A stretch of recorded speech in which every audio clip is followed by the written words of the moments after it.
Maagang inilatag ng Philippine Squash Team ang kanilang mga magiging paghahanda para makapasok sa 2028 Los Angeles Olympics. Yan ang ulat ni Daryl Oclares.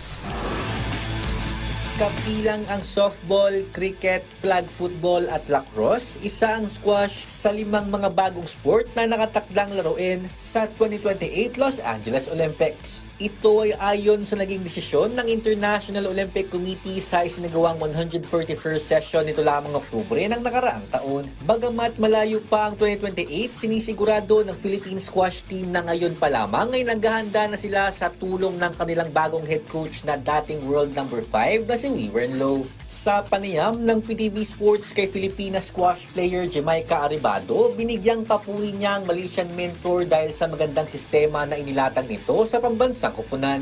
Meron po kaming foreign coach, bagong head coach po namin from Malaysia. So sobrang laking bagay po nun para makapag-prepare kami dahil sobrang ganda po ng in less than a month, ang laki po ng improvement po agad namin.